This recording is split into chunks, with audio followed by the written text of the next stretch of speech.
Revenue doesn't just happen, it's built one hire at a time. This is TS Friday, and I'm your host Aisha. Joining me today is Hema, leading talent acquisition strategy at Rippling, a company that's cracking the code on enterprise hiring at scale. We're not just talking about hiring fast, we're talking about hiring smart when your business is growing 100%. Your hiring needs are exploding, and your recruiting team is drowning in manual work. So let's get into it with Hema. But before that, Hema, could you please introduce yourself? Firstly, thank you so much for having me, Aisha. I think it's super great to be here.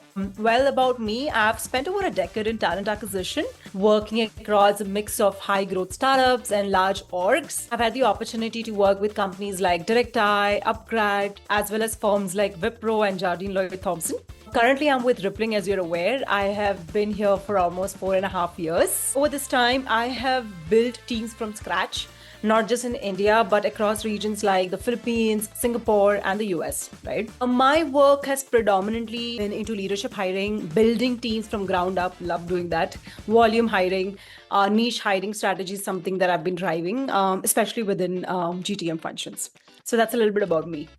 Thank you, Hema. That's a very interesting graph trajectory, I must say. Imagine I show you the average day of a recruiter on your team, right? 40% copy pasting, JDs, 20% manual Slack follow ups, 15% coordinating calendar slots for interviews, 15% updating spreadsheets, and only 10% actually talking to candidates.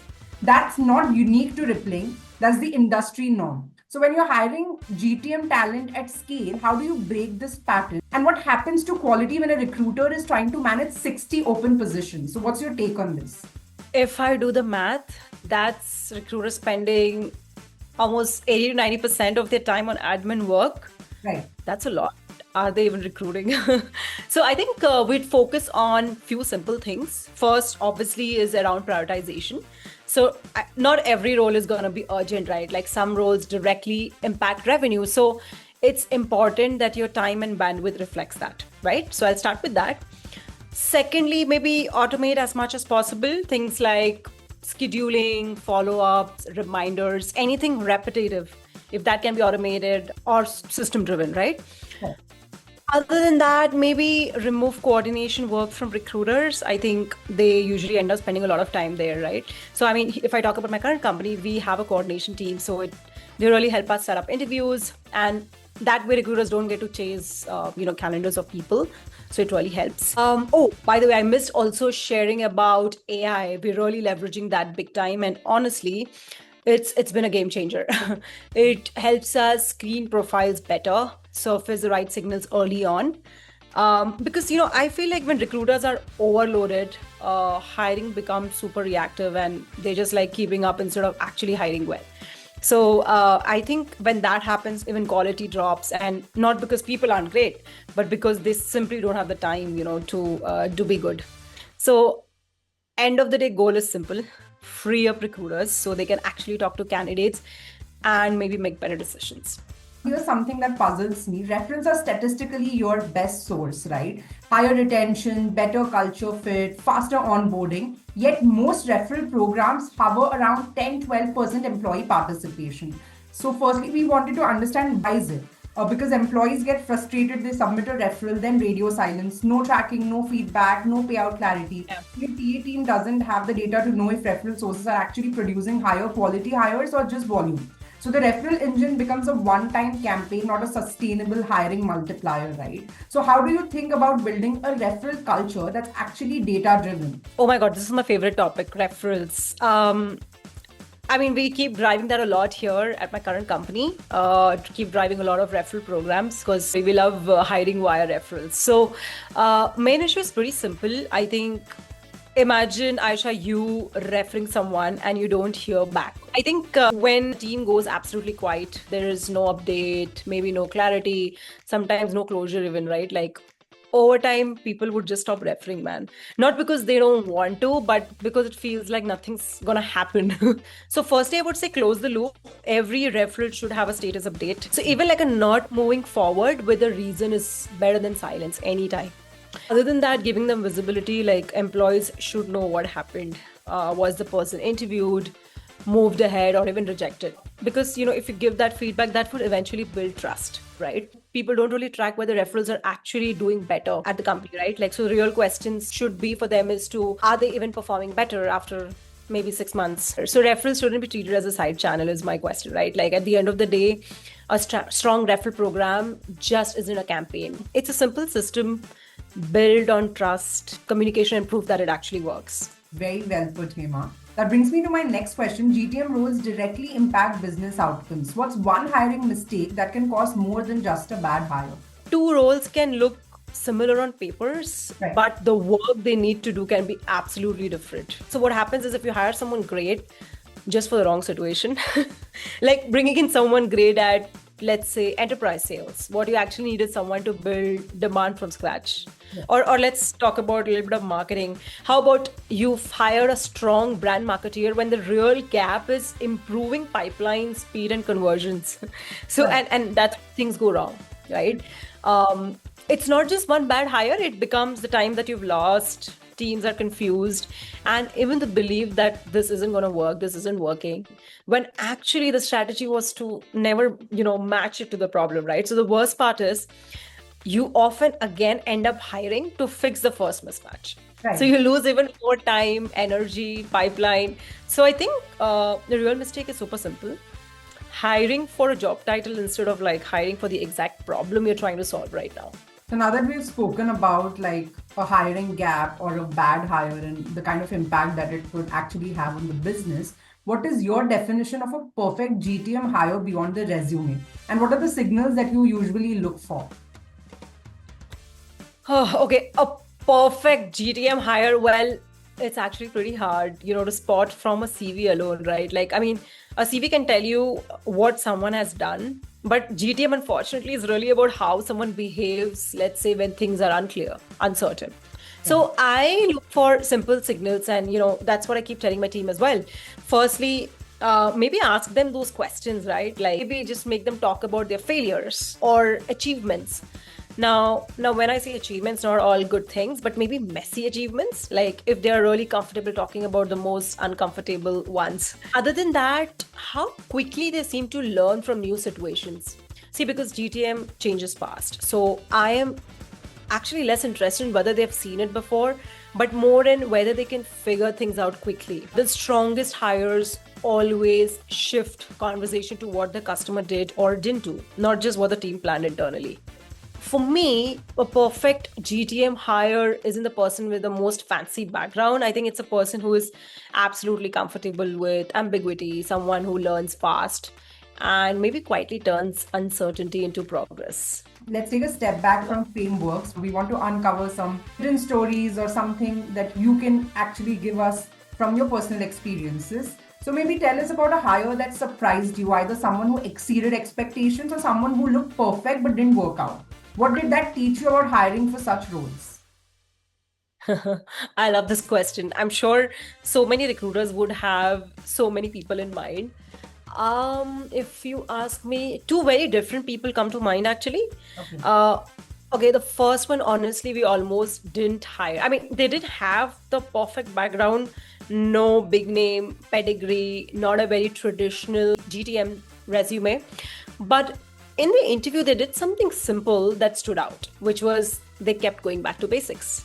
So instead of like jumping straight to the answers, they kept asking things like where exactly is the funnel breaking, or what are the customers actually doing today versus what we think they are doing. So it wasn't flashy, but I felt it was very real and like honest. So we took a bet on them, and within a few months, they were generally outperforming much more experienced folks. Not because they knew everything, but because they were just so fast at figuring things out themselves, and someone who never got lost in all the chaos. That one really like stayed with me. The second one was the exact opposite of the first one. So on paper, they were perfect, great companies, amazing achievements, very structured way of speaking. You could almost picture that they're going to succeed in this role. I mean, you always have those candidates who speak so well, knows exactly how they answer those questions, are like usually are strong hires. But we've had instances like that. So once they started, we realized something was missing. Like they were very good at explaining how things would work, but GTM doesn't really care about should. It changes every week. So when things didn't go as planned, they struggled a bit to shift gears, right? And if you can't adjust fast, you'll obviously fall behind quietly. So that's what happened here. So, I mean, that experience taught me a very simple thing. A great GTM hire isn't the one with the most polished story. It's the one who stays effective when things are not going according to the plan. Two very contrasting experiences. Yes, absolutely. So let's move on to a fun segment then. It's called Hire or Pass. It's a quick game. We'll give you a profile snapshot and you tell us, would you hire or would you pass and why, right? Profile number 1, top sales numbers, but switch 3 companies in 2 years. Hire or pass? Okay, great numbers, but 3 switches in 2 years. I'd say pause. I mean, not an immediate no, but I'd be more curious because strong numbers are great, but I would want to understand the pattern. Stability is so important, right? Like, was it ambition, maybe wrong fits, or just chasing the next thing too quickly? I mean, in GTM, consistency matters as much as performance. So I would really take my time. No big brand experience, but build something from scratch. Oh, wow. I would say yes to them. I would definitely talk to them because this one usually gets my attention immediately because building from scratch, oh my God, I love it because it means that they've dealt with uncertainty, not just followed playbook, followed processes. Even if everything isn't perfect, there's usually real ownership and problem solving there, right? So moving on to our next segment, which is called What Would You Do? So I'm going to give you a few real hiring scenarios and you tell us what you would do in that moment, right? So the first scenario is you're hiring for a sales role. The recruiter sends 10 candidates to the hiring manager. 7 of them don't get feedback for a week. By the time feedback comes, the best candidate has accepted another offer, but you still don't know what the hiring manager actually thought. You're just guessing, right? No rubric, no consistency. Scale that across 50 hiring managers and 300 open positions. How do you build structure into the feedback loop so that you're not losing time or candidates? Oh my God, this is such a real situation. We've faced this so many times. And honestly, it's one of those silent killers. Let me explain this to you, right? So firstly, I'd make sure that we are actually aligned on what good looks like before interviews even start. Not really a heavy document, but just a simple agreement for this sales role, maybe we care more about so-and-so skill sets, XYZ. Because if that's unclear, feedback will always be subjective and slow. Secondly, I'd simplify feedback so much that people can't overthink it. Something like a hire, no hire, maybe something, they can just probably share a one-line statement or maybe one concern. So that's it, right? No long forms. I'm not expecting essays because moment feedback feels like work, it kind of gets delayed. I would also maybe, because sales roles are so important, they are directly connected to the revenue, right? So I'd probably introduce a simple rule of urgency. Let's say feedback within 24 hours. That's something that we follow here. If not, then the candidate moves ahead in the process, right? So it sounds strict, but what actually happens is people start prioritizing it. I'd say it's less about adding a process, but more about making it impossible for good candidates to maybe get stuck in limbo. All right, the second scenario, a top candidate is interviewing with 3 competitors at the same time. What's your move to win them over? I think that's what we were just discussing. I feel like it's less about convincing and more about removing their doubt first. I mean, we've had such instances, frankly, right? And I genuinely appreciate candidates who are very honest about these things. So I first try to understand, very simple thing, right? What's really holding them back? Because it's usually not a lot of maybe 10 different things, but maybe 1 or 2 real concerns. That's what I've realized, right? After talking to so many people, right? I majorly focus on a few things. Firstly, I make sure that they meet the hiring manager directly again, right? Because at that stage, people don't want to join your company. I think they're more interested in knowing, how the leadership team's here. So they join leaders, right? Right. I usually give them a very clear picture of reality, very honest about how things are going to be here, not just the shiny part, but also what's hard. What will be hard in the first few months? Surprisingly, whenever I've been very honest about such things, it has created more trust than sharing like a perfect pitch. And I move fast. This is just like a myth buster round. We'll throw in a few statements, Hema, and you tell me if you agree or you disagree. Great salespeople can sell anything. I don't think so. Good sales people are not universal sellers. Let me just share an example, right? Like someone who's great at enterprise deals might really struggle in fast transactional sales, and the reverse is also true. Culture fit matters less in revenue roles. I actually think it matters a lot.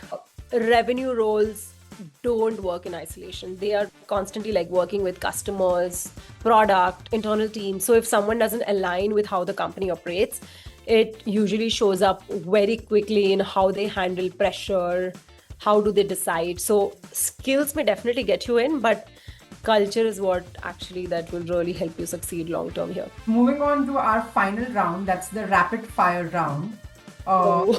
We're gonna We have rapid fire. very quick bracket for this one, and this is our audience's favorite round. My first question to you: in one word, what's the biggest gap between what your TA team wants to do and what they actually have time to do?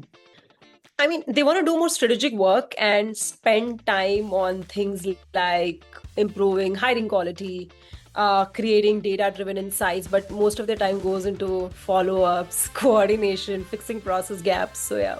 Hiring a GTM role versus a backend engineering role, which is harder and why?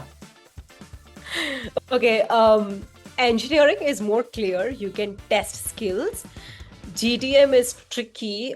You are judging judgment, people skills, and how do they handle ambiguity? True or false? You can hire better by going faster. True, but only if you're clear, because speed helps when you know what good looks like. So if not, speed just means faster mistakes. If your role would be after a Netflix title, what would you call it? Deadline to offer. Okay. I mean, every episode is a race from right when the rec is open till the person signs the offer. So I think that resonates a lot.